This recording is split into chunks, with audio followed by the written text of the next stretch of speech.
of Tom Sawyer. Conscience racks Tom. Close upon the hour of noon, the whole village was suddenly electrified with the ghastly news. No need of the as yet undreamed of telegraph. The tale flew from man to man, from group to group, from house to house, with little less than telegraphic speed. Of course the schoolmaster gave holiday for that afternoon. The town would have thought strangely of him if he had not.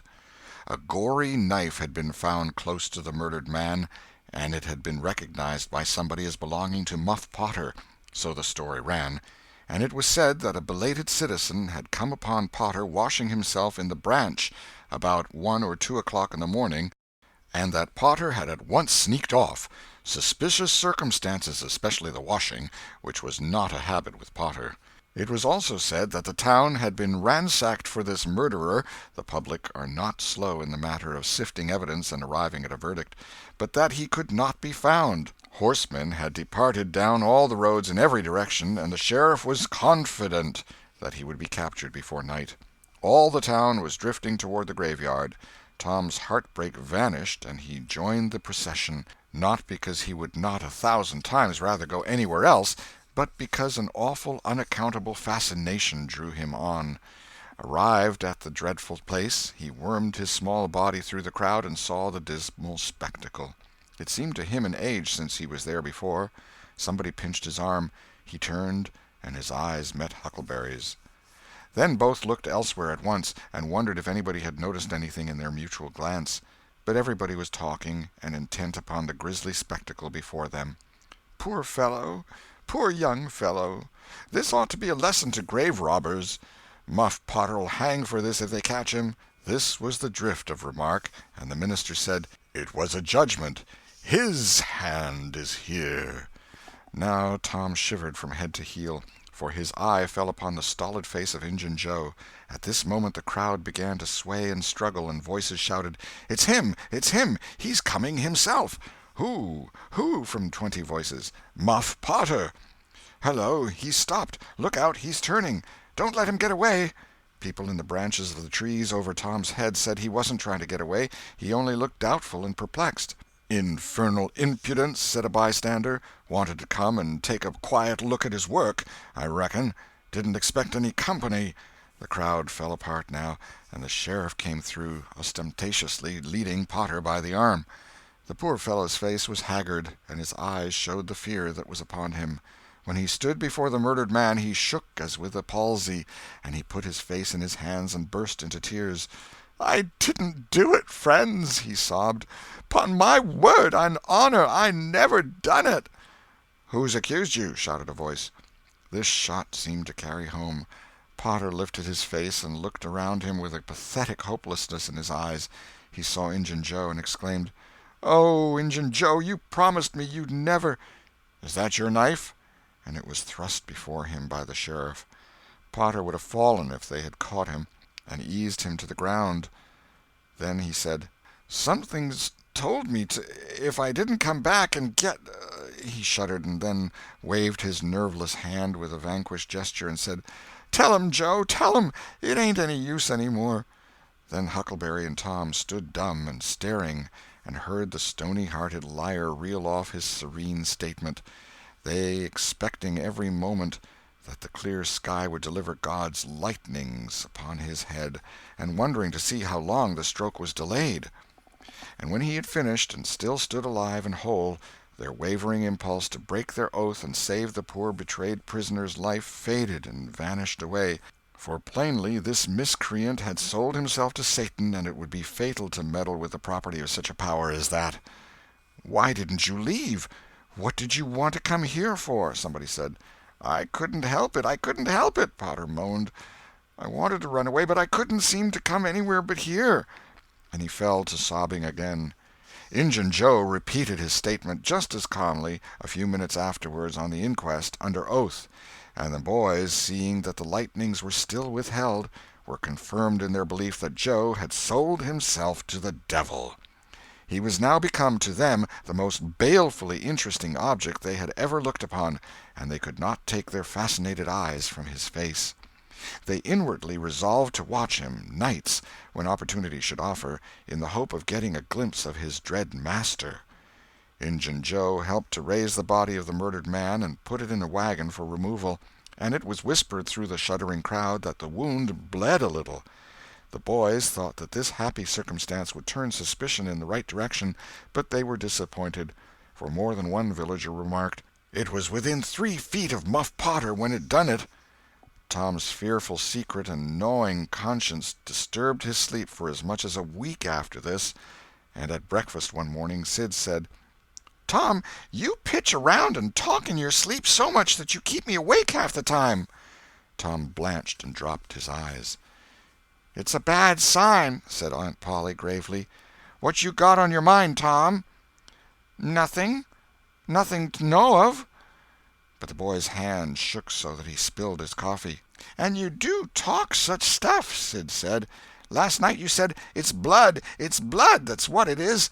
You said that over and over, and you said, 'Don't torment me so, I'll tell.' Tell what? What is it you'll tell?" Everything was swimming before Tom. There's no telling what might have happened now, but luckily the concern passed out of Aunt Polly's face, and she came to Tom's relief without knowing it. She said, "Sho, it's that dreadful murder. I dream about it most every night myself. Sometimes I dream it's me that done it." Mary said she had been affected much the same way. Sid seemed satisfied. Tom got out of the presence as quick as he plausibly could, and after that he complained of a toothache for a week, and tied up his jaws every night. He never knew that Sid lay nightly watching, and frequently slipped the bandage free and then leaned on his elbow, listening a good while at a time, and afterward slipped the bandage back to its place again. Tom's distress of mind wore off gradually, and the toothache grew irksome and was discarded. If Sid really managed to make anything out of Tom's disjointed mutterings, he kept it to himself. It seemed to Tom that his schoolmates never would get done holding inquests on dead cats, and thus keeping his trouble present to his mind. Sid noticed that Tom never was coroner at one of these inquiries, though it had been his habit to take the lead in all new enterprises. He noticed, too, that Tom never acted as a witness, and that was strange, and Sid did not overlook the fact that Tom even showed a marked aversion to these inquests, and always avoided them when he could. Sid marveled, but said nothing. However, even inquests went out of vogue at last, and ceased to torture Tom's conscience.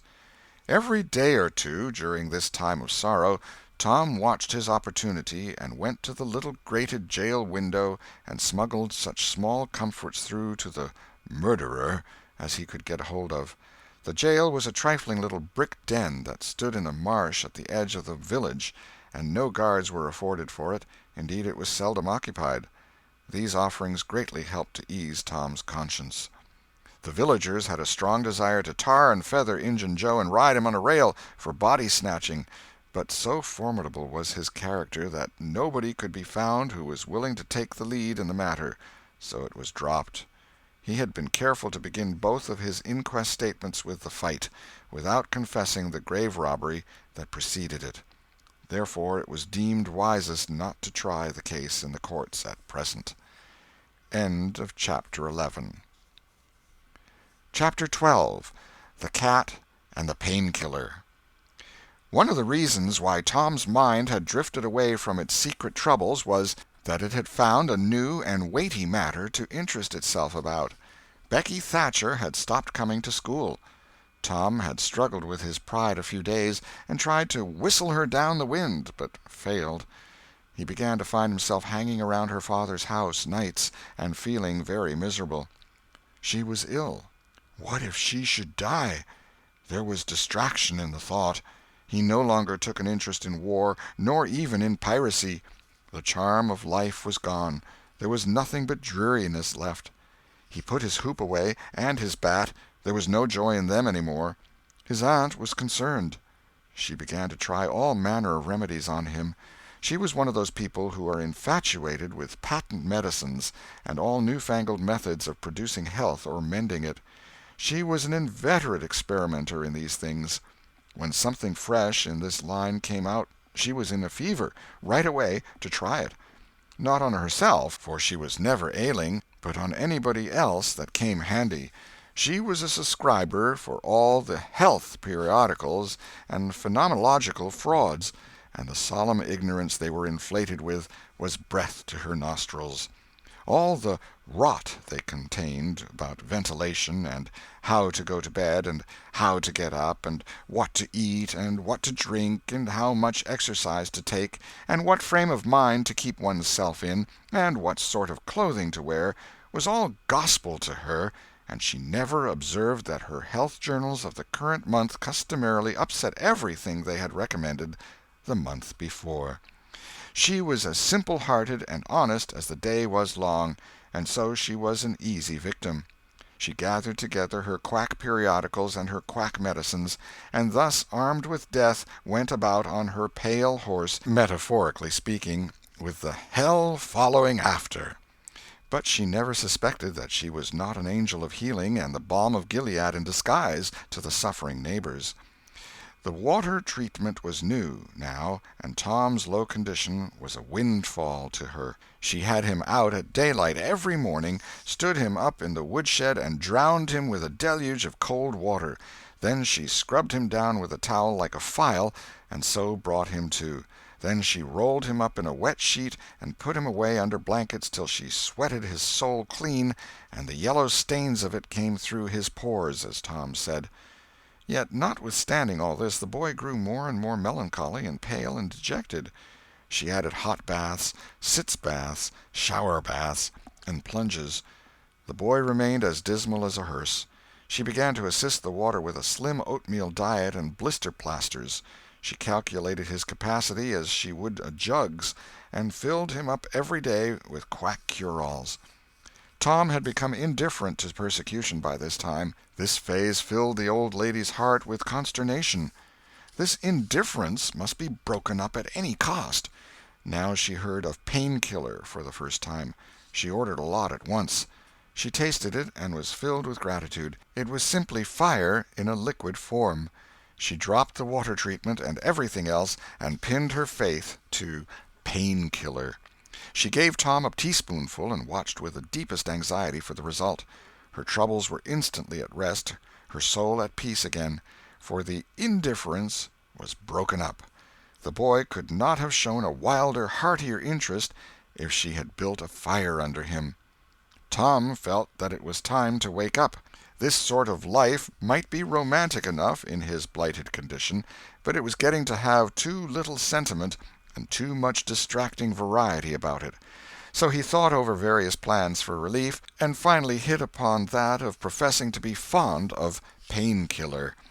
He asked for it so often that he became a nuisance, and his aunt ended by telling him to help himself and quit bothering her. If it had been Sid, she would have had no misgivings to alloy her delight, but since it was Tom, she watched the bottle clandestinely. She found that the medicine did really diminish, but it did not occur to her that the boy was mending the health of a crack in the sitting-room floor with it. One day Tom was in the act of dosing the crack when his aunt's yellow cat came along, purring, eyeing the teaspoon avariciously, and begging for a taste. Tom said, "Don't ask for it unless you want it, Peter." But Peter signified that he did want it. "You better make sure." Peter was sure. "Now you've asked for it, and I'll give it to you, because there ain't anything mean about me, but if you find you don't like it, you mustn't blame anybody but your own self." Peter was agreeable, so Tom pried his mouth open and poured down the pain-killer. Peter sprang a couple of yards in the air, and then delivered a war-whoop and set off round and round the room, banging against furniture, upsetting flower-pots, and making general havoc. Next he rose on his hind feet and pranced around in a frenzy of enjoyment, with his head over his shoulder and his voice proclaiming his unappeasable happiness. Then he went tearing around the house again, spreading chaos and destruction in his path. Aunt Polly entered in time to see him throw a few double somersets, deliver a final mighty hurrah, and sail through the open window, carrying the rest of the flower-pots with him. The old lady stood petrified with astonishment, peering over her glasses. Tom lay on the floor, expiring with laughter. "Tom, what on earth ails that cat?" "I don't know, Aunt," gasped the boy. "Why, I never seen anything like it. What did make him act so?" "'Deed I don't know, Aunt Polly. Cats always act so when they're having a good time." "They do they?" There was something in the tone that made Tom apprehensive. "Yes'm. That is, I believe they do." "You do?" "Yes'm." The old lady was bending down, Tom watching, with interest emphasized by anxiety. Too late he divined her drift. The handle of the tell-tale teaspoon was visible under the bed valance. Aunt Polly took it, held it up. Tom winced and dropped his eyes. Aunt Polly raised him by the usual handle, his ear, and cracked his head soundly with her thimble. "Now, sir, what did you want to treat that poor dumb beast so for?" "I done it out of pity for him, because he hadn't any aunt." "Hadn't any aunt, you numbskull! What has that got to do with it?" "Heaps. Because if he'd 'a' had one, she'd 'a' burnt him out herself. She'd 'a' roasted his bowels out of him 'thout any more feeling than if he was a human." Aunt Polly felt a sudden pang of remorse. This was putting the thing in a new light. What was cruelty to a cat might be cruelty to a boy, too. She began to soften. She felt sorry. Her eyes watered a little, and she put her hand on Tom's head and said gently, "I was meaning for the best, Tom, and Tom, it did do you good." Tom looked up in her face with just a perceptible twinkle peeping through his gravity. "I know you was meaning for the best, Auntie, and so was I with Peter. It done him good, too. I never seen him get around so since—" "Oh, go 'long with you, Tom, before you aggravate me again. And you try and see if you can't be a good boy for once, and you needn't take any more medicine." Tom reached school ahead of time. It was noticed that this strange thing had been occurring every day latterly. And now, as usual of late, he hung about the gate of the schoolyard instead of playing with his comrades. He was sick, he said, and he looked it. He tried to seem to be looking everywhere but whither he really was looking, down the road. Presently Jeff Thatcher hove in sight, and Tom's face lighted. He gazed a moment and then turned sorrowfully away. When Jeff arrived, Tom accosted him and led up warily to opportunities for remark about Becky, but the giddy lad never could see the bait. Tom watched and watched, hoping whenever a frisking frock came in sight, and hating the owner of it as soon as he saw she was not the right one. At last frocks ceased to appear, and he dropped hopelessly into the dumps. He entered the empty schoolhouse and sat down to suffer. Then one more frock passed in at the gate, and Tom's heart gave a great bound. The next instant he was out, and going on like an Indian, yelling and laughing and chasing boys, jumping over the fence at risk of life and limb, throwing handsprings, standing on his head, doing all the heroic things he could conceive of, and keeping a furtive eye out all the while to see if Becky Thatcher was noticing. But she seemed to be unconscious of it all. She never looked. Could it be possible that she was not aware that he was there?